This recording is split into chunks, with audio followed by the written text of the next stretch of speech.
आपका यूनिक प्रज्ञान यूट्यूब परिवार में मैं प्रज्ञान सर हार्दिक स्वागत करता हूं, वंदन करता हूं, अभिनंदन करता हूं। प्यारे साथियों, आज का यह प्रैक्टिस सेट होने वाला है आपके लिए काफी महत्वपूर्ण, क्योंकि इस प्रैक्टिस सेट में हम लोग 125 प्रश्नों को हल करने वाले हैं। तो बिना किसी अवरोध के आज की इस पाठचर्या को प्रारंभ करें। इससे पूर्व अगर वीडियो को पहली बार देख रहे हैं तो आज चैनल पर नए हैं तो कृपया चैनल को सब्सक्राइब, वीडियो को लाइक और शेयर करना बिल्कुल न भूलें। आपके लाइक शेयर सब्सक्रिप्शन से हमको मिलता है पुनर्बलन ऐसी ही पाठचर्या प्रतिदिन लाने के लिए। तो मुझे उम्मीद है कि अगर आप चाहते हैं कि प्रतिदिन आपके लिए ऐसी ही पाठचर्या आती रहे तो वीडियो को ज्यादा से ज्यादा लाइक और शेयर कीजिए। तो प्रारंभ करते हैं आज की पाठचर्या और देखते हैं इस पाठचर्या का पहला प्रश्न। इनमें से कौन छायावाद का कवि नहीं है, इसका आपको जवाब बताना है। और इस प्रश्न का जवाब आपने चयनित कर लिया है विकल्प। देखिए, जयशंकर प्रसाद, सूर्यकांत त्रिपाठी निराला, सुमित्रा नंदन पंत, ये तीनों लोग छायावादी कवि हैं। विकल्प आपने राष्ट्रीय सांस्कृतिक काव्यधारा के कवि मैथिली शरण गुप्त जी को 4 को चुना, तो बिल्कुल सही जवाब। अगला प्रश्न, नीरजा के रचनाकार कौन है? नीरजा किसके द्वारा लिखी गई रचना है? तो छायावाद की कवित्री महादेवी वर्मा द्वारा लिखी गई यह रचना है। विकल्प 2 इस प्रश्न का राइट आंसर। अगला प्रश्न कि कौन सा काव्य संग्रह सुमित्रा नंदन पंत जी का नहीं है, इसका आपको जवाब बता। मुझे उम्मीद है कि इस प्रश्न का राइट आंसर आपने अनामिका को चुना होगा। विकल्प 4 इसका सही जवाब। अगला प्रश्न, मौर्य विजय किसकी रचना है? मौर्य विजय के रचनाकार कौन है? प्रश्न संख्या 4 का राइट आंसर आपने सियाराम शरण गुप्त जी को चुन करके बिल्कुल सही जवाब दिया है। अगला प्रश्न, प्रियमबद्ध निम्नलिखित में से किस कविता से संबंधित पात्र है, इसका आपको जवाब बताना है। प्रश्न संख्या 5 का सही जवाब आपने असाध्य वीणा को चुना, तो विकल्प 2 इस प्रश्न का बिल्कुल सही जवाब। अगला प्रश्न है कि इनमें से तार सप्तक में शामिल कौन नहीं है? प्रश्न संख्या 6 का सही जवाब चयनित करिए और शमशेर को आपने विकल्प 2 को चुना, तो बिल्कुल सही जवाब। प्रश्न संख्या 7, केदारनाथ अग्रवाल किस काव्यधारा के कवि हैं? केदारनाथ अग्रवाल किस काव्यधारा के कवि हैं, इसका आपको उत्तर बताना है। प्रश्न संख्या 7 का सही जवाब आपने सेलेक्ट कर लिया है प्रगतिवाद को, तो विकल्प 3 इस प्रश्न का बिल्कुल सही जवाब। अगला प्रश्न, कौन सी काव्यकृति गिरिजा कुमार माथुर की नहीं है? गिरिजा कुमार माथुर द्वारा लिखी गई कौन सी रचना इसमें से नहीं है, इसका आपको जवाब बताना है। प्रश्न संख्या 8 का सही जवाब आपने सेलेक्ट कर लिया विकल्प डी, बुनी हुई रस्सी, विकल्प 4 को, बिल्कुल सही जवाब। अगला प्रश्न है कि धर्मवीर भारती की काव्यकृति कनुप्रिया में किसका वर्णन है?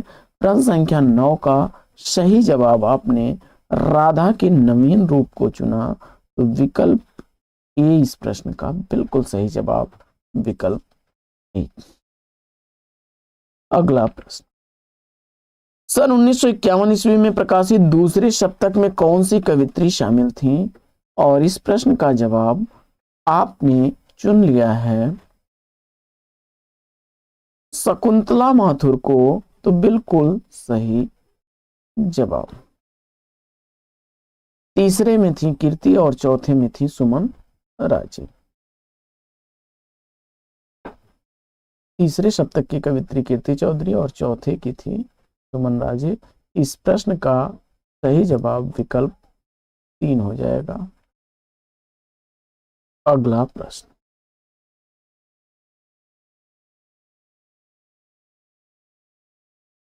अगला प्रश्न है,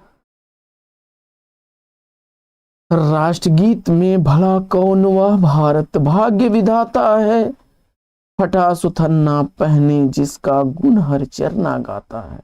उपयुक्त पंक्तियों के रचनाकार कौन है? और इस प्रश्न का जवाब आपने रघुवीर सहाय को चुन करके बिल्कुल सही जवाब दिया। अगला प्रश्न,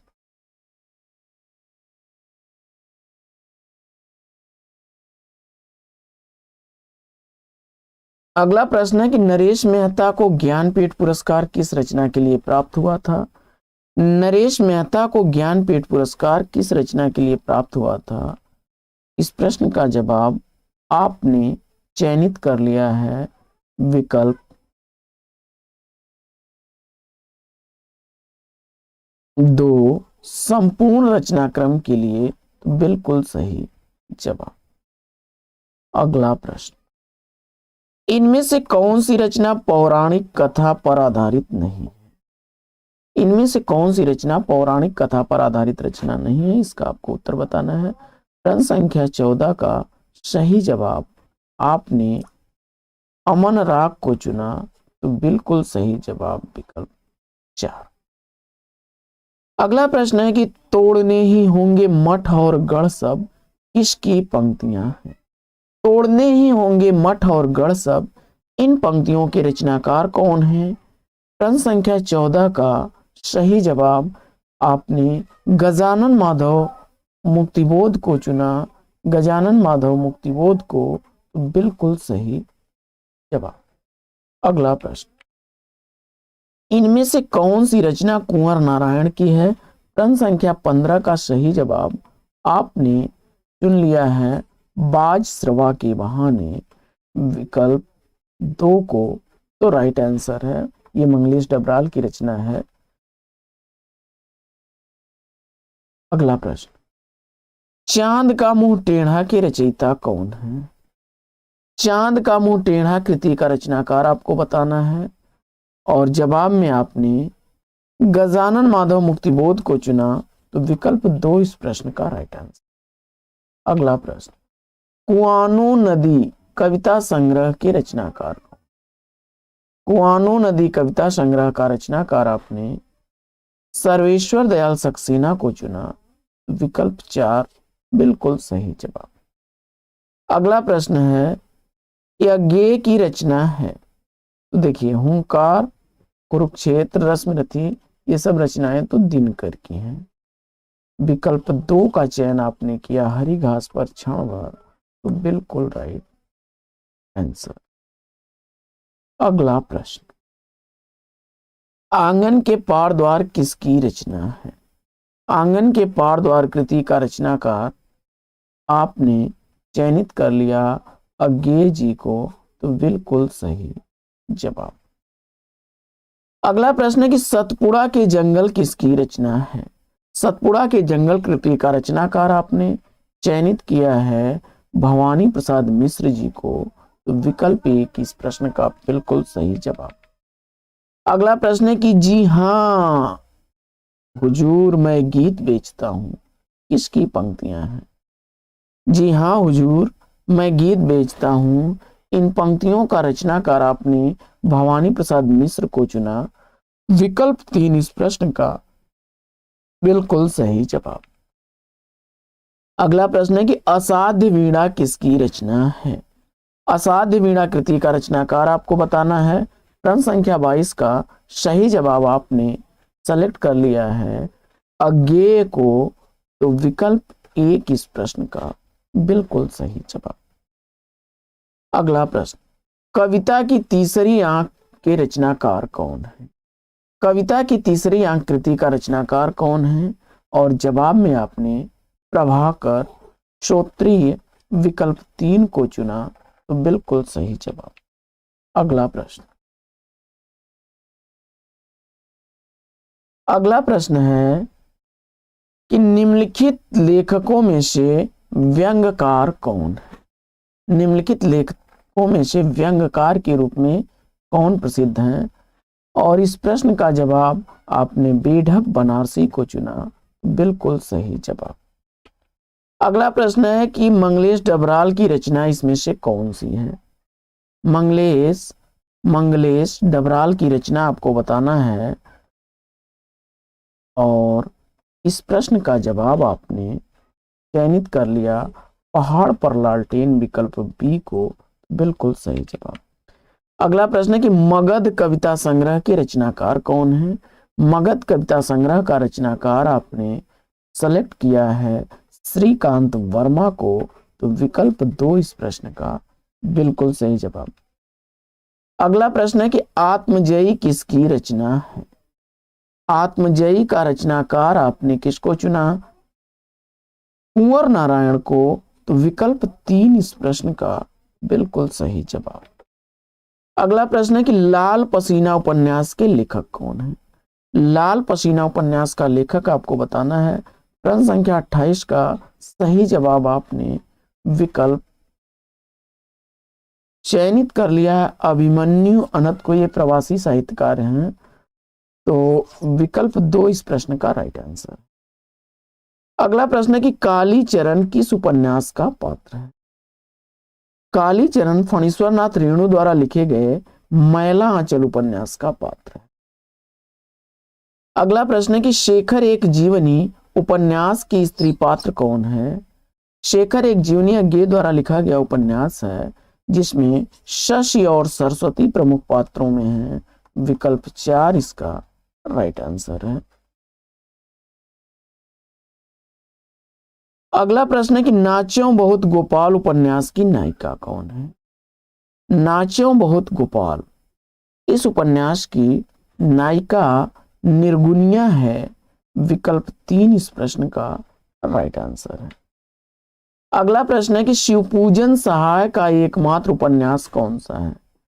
शिवपूजन सहाय का एकमात्र उपन्यास आपको बताना है, और इस प्रश्न का राइट आंसर आपने चुन लिया है देहाती दुनिया को, तो बिल्कुल सही जवाब विकल्प 1।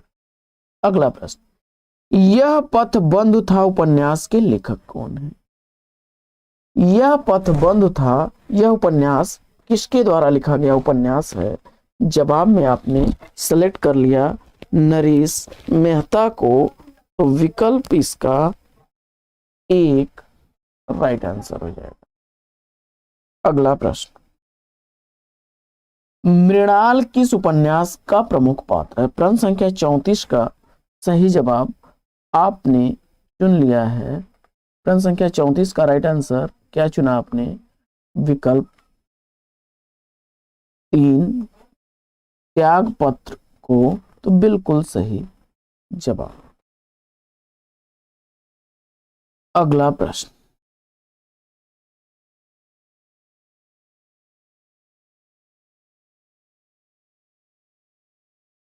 अगला प्रश्न है बंबई के मजदूर संगठनों के जीवन संघर्ष पर आधारित उपन्यास कौन सा है? बंबई के मजदूर संगठनों के जीवन संघर्ष पर आधारित उपन्यास, इसमें आपने आमस चुना है, तो विकल्प 1 इस प्रश्न का राइट आंसर।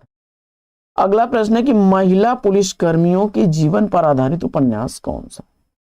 महिला पुलिस कर्मियों के जीवन पर आधारित उपन्यास कौन सा है? इसका आपको जवाब बताना है। प्रश्न संख्या 36 का सही जवाब आपने गुनाह बेगुनाह को चुना, तो विकल्प 2 इस प्रश्न का राइट आंसर है। अगला प्रश्न है कि महाभोज उपन्यास की लेखिका कौन है?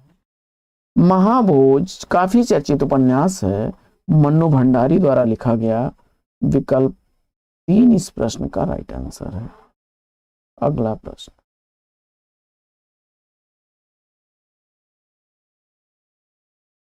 अगला प्रश्न है कि एक पति के नोट्स कहानी के लेखक कौन है? तो एक पति के नोट्स कहानी लिखी गई है महेंद्र भल्ला द्वारा। विकल्प 2 इस प्रश्न का राइट आंसर हो जाएगा। अगला प्रश्न, अगला प्रश्न है निम्नलिखित में से किस कहानी के लेखक प्रेमचंद्र नहीं है? तो इसमें बड़े घर की बेटी, ठाकुर का कुआं, मिस पद्मा प्रेमचंद की कहानियां हैं। छोटा जादूगर जयशंकर प्रसाद की कहानी है। विकल्प 4 इस प्रश्न का राइट आंसर है। अगला प्रश्न है कि पाल गोमरा का स्कूटर कहानी के लेखक कौन? पाल गोमरा का स्कूटर कहानी लिखी गई है उदय प्रकाश द्वारा। विकल्प 3 इस प्रश्न का बिल्कुल सही जवाब। अगला प्रश्न है कि बुद्धू का कांटा कहानी के लेखक कौन है? बुद्धू का कांटा कहानी किसके द्वारा लिखी गई है? और इस प्रश्न का जवाब आपने चंदा शर्मा गुलेरी को चुना, तो बिल्कुल सही जवाब विकल्प 2। अगला प्रश्न है कि भीष्म शाहनी द्वारा रचित कहानी संग्रह कौन सा इसमें से नहीं है? भीष्म साहनी की रचना इसमें काठ का सपना, विकल्प 3 को चुना, बिल्कुल सही जवाब। अगला प्रश्न, अरुण और मधुलिका किस कहानी के पात्र हैं? जयशंकर प्रसाद द्वारा लिखी गई कहानी पुरस्कार के पात्र हैं, विकल्प 4 इसका राइट आंसर है। अगला प्रश्न है कि हिंदी की पहली कहानी लेखिका है। हिंदी की पहली कहानी लेखिका इसमें आपने सेलेक्ट कर लिया बंग महिला राजेंद्र बाला घोष को, बिल्कुल सही जवाब बंग महिला राजेंद्र बाला घोष।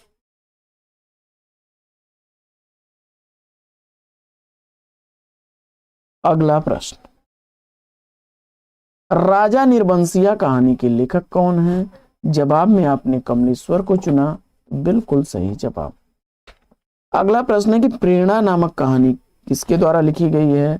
और इस प्रश्न का जवाब आपने मुंशी प्रेमचंद्र चुन करके बिल्कुल सही उत्तर दिया। अगला प्रश्न है कि कहानी के प्रमुख तत्व कौन से होते हैं?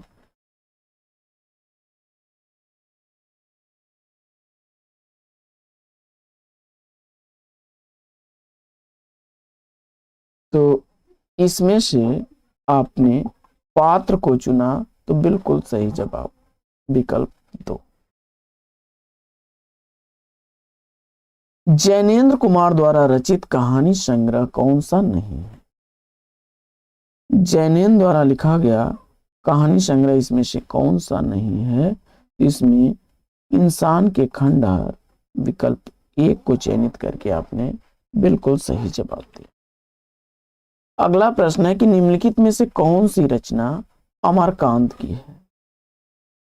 अमरकांत की इसमें रचना आपने चयनित कर लिया है जिंदगी और जोंक को, तो बिल्कुल सही जवाब।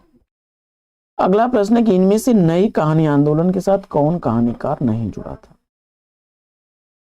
नई कहानी आंदोलन के साथ कौन कहानीकार नहीं जुड़ा था? तो मोहन राकेश, कमलेश्वर और राजेंद्र यादव, ये तीनों लोग कहानी त्रयी के रूप में जाने जाते हैं। विकल्प 3 ज्ञान रंजन को चुन करके आपने बिल्कुल सही जवाब दिया। अगला प्रश्न है कि मैं बोरिशाइल्ला किसकी रचना है? और इस प्रश्न का जवाब अगर आपने चयनित किया महुआ माझी को, तो बिल्कुल सही जवाब। अगला प्रश्न है निम्नलिखित में से कौन सा कहानीकार ग्रामीण चेतना का नहीं है? और इस प्रश्न का जवाब आपने निर्मल वर्मा को चुना, तो विकल्प 4 इस प्रश्न का सही जवाब। अगला प्रश्न, अगला प्रश्न है कि मध्यकालीन बोध का स्वरूप कृति के लेखक कौन है? मध्यकालीन बोध का स्वरूप कृति का लेखक आपको बताना है, और इस प्रश्न का जवाब आपने चयनित कर लिया विकल्प 4 आचार्य हजारी प्रसाद द्विवेदी जी को, तो बिल्कुल सही जवाब। अगला प्रश्न, अगला प्रश्न है कि शतरंज के खिलाड़ी किसकी रचना है?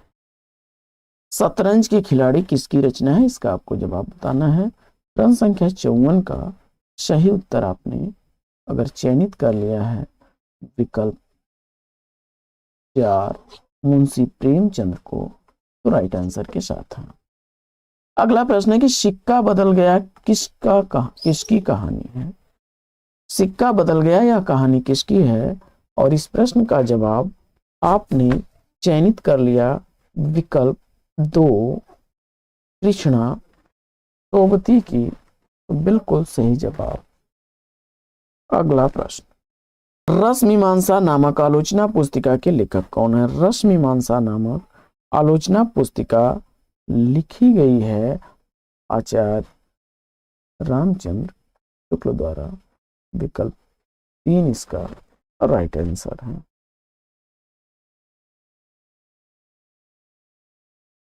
कविता के नए प्रतिमान के लेखक कौन है? कविता के नए प्रतिमान आलोचनात्मक कृति नामवर सिंह की रचना। विकल्प 2 इस प्रश्न का राइट आंसर है। अगला प्रश्न है कि दूसरी परंपरा की खोज, यह भी आलोचनात्मक रचना किसके द्वारा लिखी गई है? जवाब में आपने नामवर सिंह को चुना, तो बिल्कुल सही जवाब। प्रश्न संख्या 60 है, मानस का हंस उपन्यास के लेखक कौन है? मानस का हंस उपन्यास फणीश्वर नाथ रेणु द्वारा नहीं, अमृतलाल नागर द्वारा लिखा गया है। विकल्प 1 इसका राइट आंसर हो जाएगा। विकल्प 1 इस प्रश्न का सही जवाब, अमृतलाल नागर द्वारा लिखा गया है मानस का हंस। खंजन नयन भी यह जो है तुलसीदास के जीवन वृत्त पर आधारित है, वहीं खंजन नयन सूरदास के जीवन पर है। अमृतलाल नागर का काफी चर्चित उपन्यास है। आगे, प्रेमचंद्र सामंत का मुंशी पुस्तक के लेखक कौन है? प्रेमचंद्र सामंत का मुंशी पुस्तक लिखी गई है डॉक्टर धर्मवीर द्वारा। विकल्प 1 इस प्रश्न का बिल्कुल सही जवाब। अगला प्रश्न है कि निम्नलिखित में से मार्क्सवादी आलोचक कौन है? मार्क्सवादी आलोचक कौन है? प्रश्न संख्या 62 का सही जवाब आपने रामविलास शर्मा को चुना, तो विकल्प 2 इस प्रश्न का राइट आंसर है। अगला प्रश्न है कि गणेश शंकर विद्यार्थी द्वारा रचित गांधी की जीवनी है। गणेश शंकर विद्यार्थी द्वारा रचित गांधी की जीवनी कौन सी है? और जवाब में आपने श्री गांधी को चुन करके बिल्कुल सही जवाब दिया। अगला प्रश्न है कि अकाल पुरुष गांधी किसकी जीवनी, किसने इस जीवनी की रचना की है? तो अकाल पुरुष गांधी जीवनी के लेखक आपको बताना है। जैनेन्द्र बता करके आपने बिल्कुल सही जवाब दिया। अगला प्रश्न है कि कलम का सिपाही किसकी रचना है? कलम का सिपाही कृति का रचनाकार आपने चयनित कर लिया अमृत राय को, बिल्कुल सही जवाब। देखिए, यह मुंशी प्रेमचंद्र की जीवनी है। जीवनी किसकी है? प्रेमचंद्र की, जिसको लिखा है उनके पुत्र अमृत राय ने।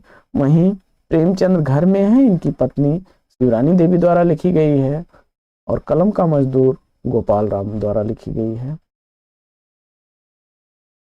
आगे, निम्नलिखित में से कौन सी रचना जीवनी नहीं है? तो इसमें कलम का मजदूर, कलम का सिपाही और प्रेमचंद्र घर में, ये जीवनी विधा की रचनाएं हैं। जबकि डॉक्टर धर्मवीर द्वारा लिखी गई मेरी पत्नी और भेड़िया, यह आत्मकथा विधा की रचना है। दलित लेखक हैं डॉक्टर धर्मवीर। डॉक्टर धर्मवीर। अगला प्रश्न, इनमें से एक कृति जीवनी नहीं है, कौन सी है वो? इनमें से एक कृति जीवनी नहीं है, इसका आपको जवाब बताना है। प्रश्न संख्या 67 का राइट आंसर आपने विकल्प 3 को चुना, अन्य से अनन्या तक, बिल्कुल सही जवाब।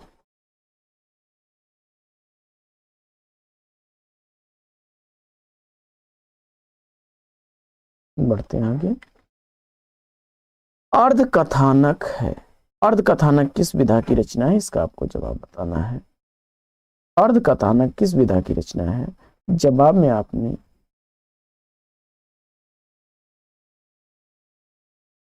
सेलेक्ट कर लिया है आत्मकथा को, तो बिल्कुल सही जवाब।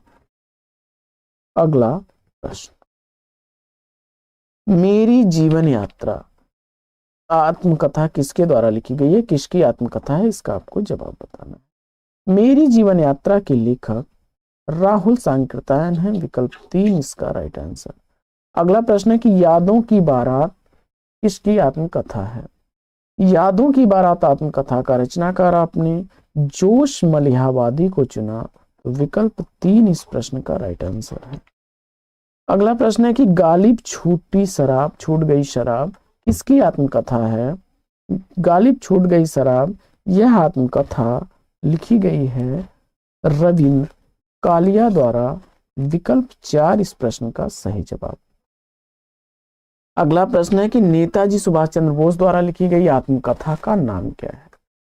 नेताजी सुभाष चंद्र बोस द्वारा लिखी गई आत्मकथा, इसमें आपने सेलेक्ट कर लिया है तरुण के स्वप्न, विकल्प एक को तो राइट आंसर है। सिंहावलोकन किसकी आत्मकथा है?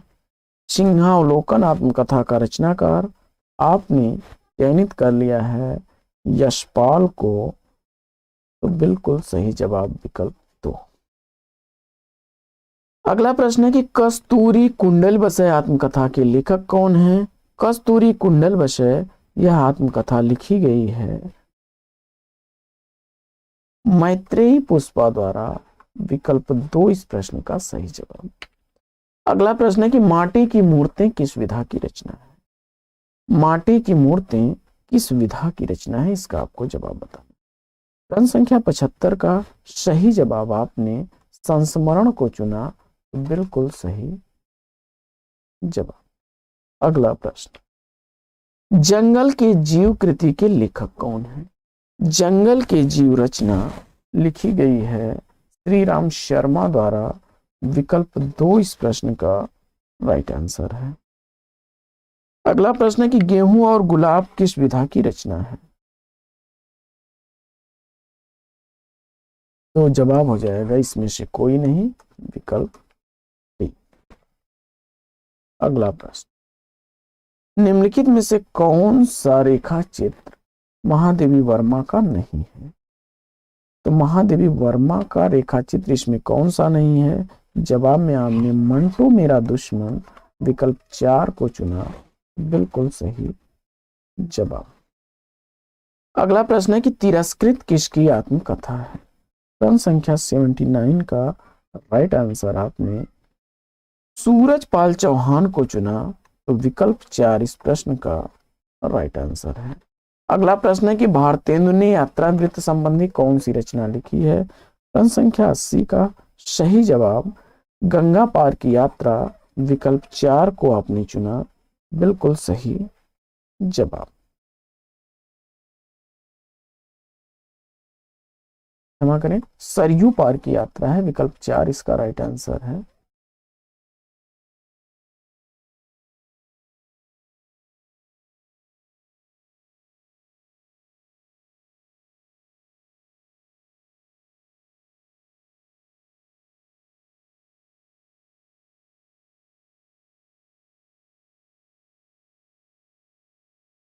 विकल्प 4 इस प्रश्न का राइट आंसर हो जाएगा, सरयू पार की यात्रा। बढ़ते हैं आगे और देखते हैं अगला प्रश्न। अगला प्रश्न है,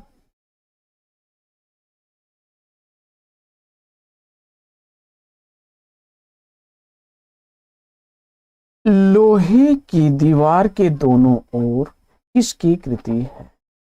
लोहे की दीवार के दोनों ओर किसकी रचना है? जवाब में आपने चयनित कर लिया विकल्प यशपाल को, 3 तो राइट आंसर है आपका। अगला प्रश्न,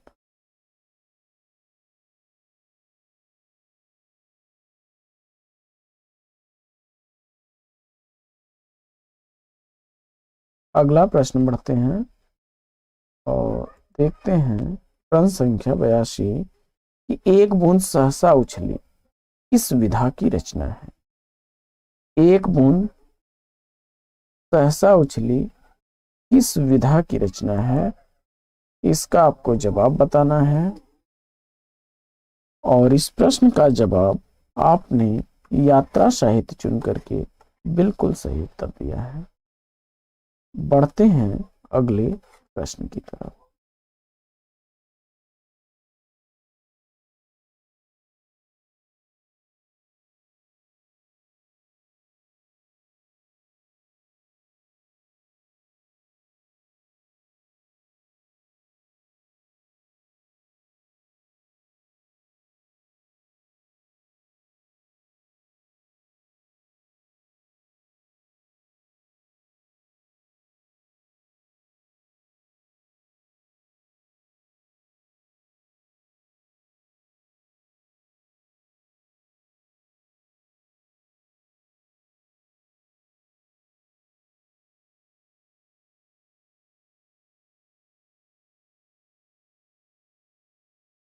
अगला प्रश्न है,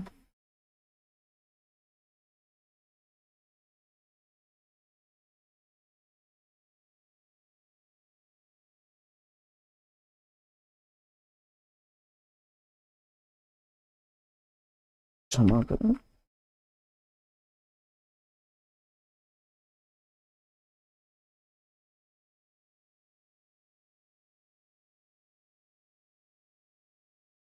अगला प्रश्न है,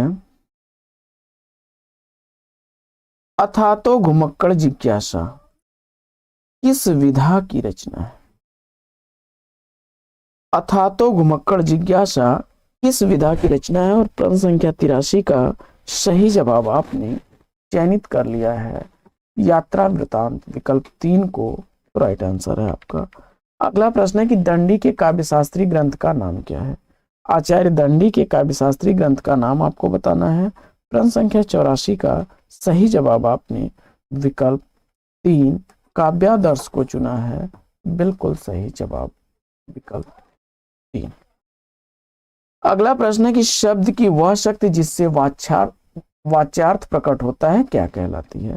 प्रश्न संख्या 85 का सही जवाब आपने विकल्प 4 अभिधा को चुना है, तो बिल्कुल सही जवाब। अगला प्रश्न है कि आचार्य मम्मट ने काव्य गुण माने हैं। आचार्य मम्मट के अनुसार काव्य गुणों की संख्या कितनी है?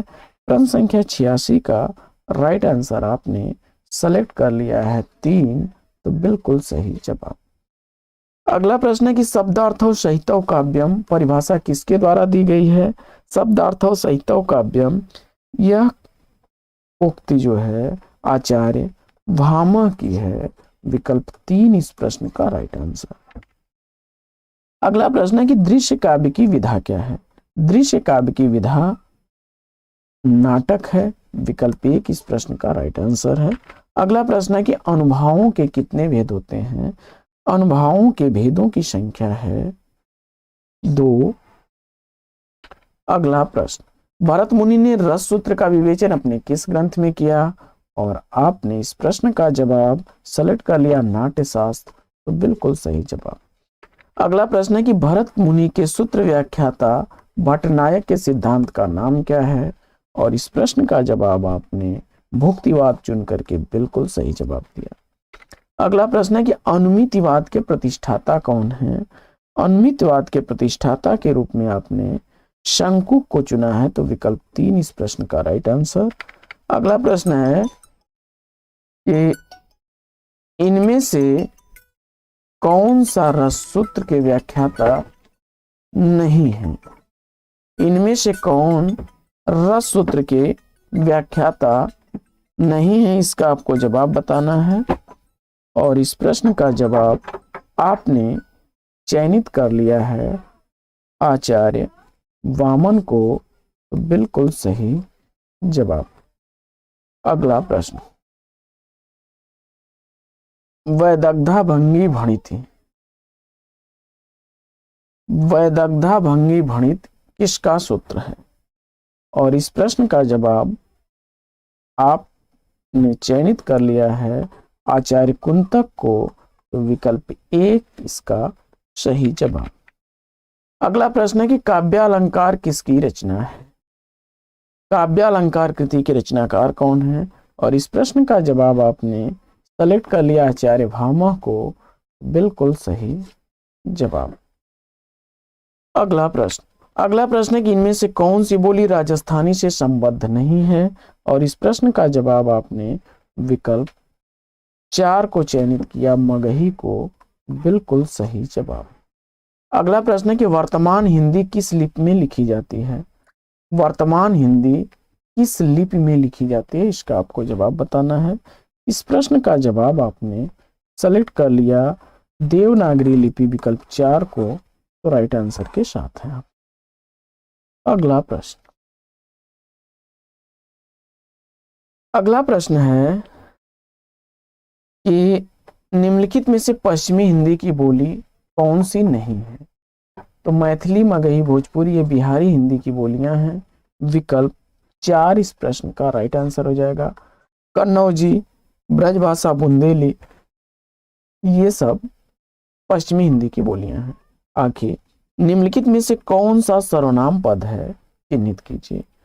और प्रश्न संख्या 99 का राइट आंसर आपने वह सेलेक्ट करके बिल्कुल सही जवाब दिया। अगला प्रश्न है कि रहीम किस तरह की संज्ञा है, नीचे दिए गए विकल्पों में से सही विकल्प का चयन करना है।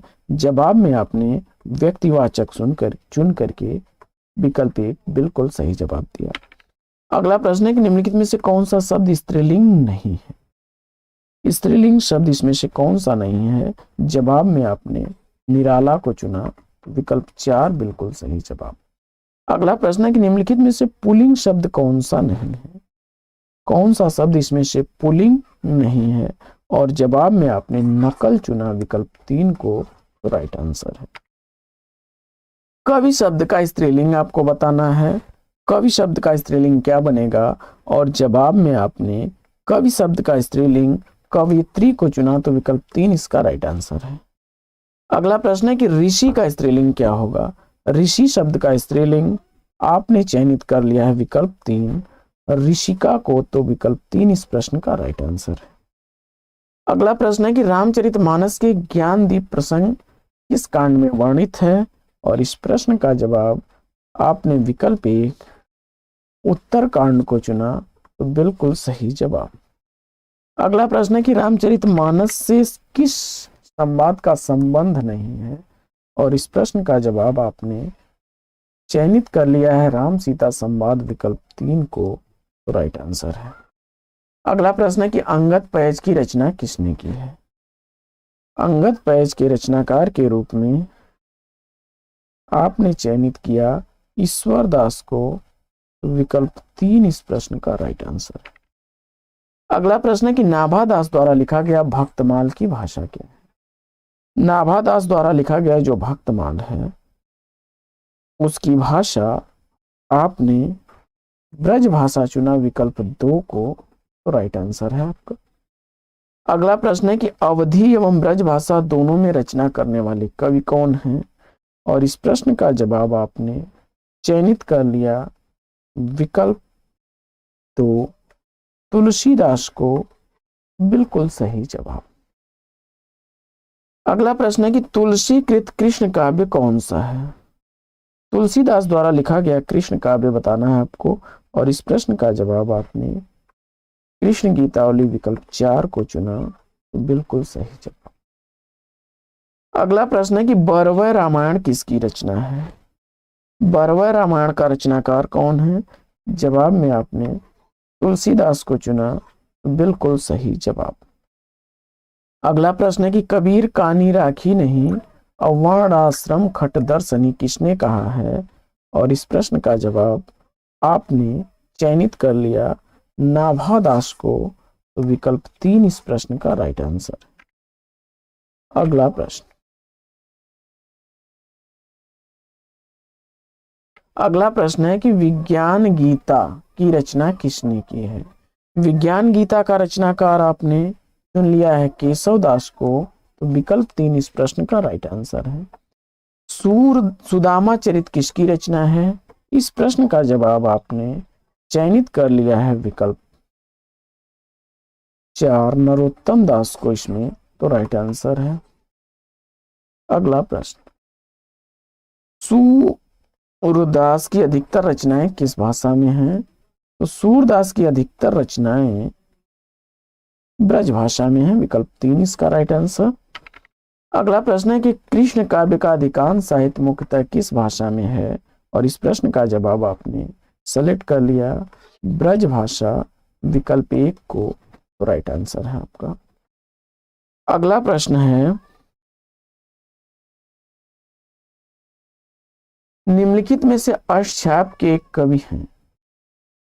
निम्नलिखित में से अष्टछाप के एक कवि कौन हैं। और प्रश्न संख्या 117 का सही जवाब आपने चयनित कर लिया इसमें कृष्णदास को, तो बिल्कुल सही जवाब, विकल्प 4।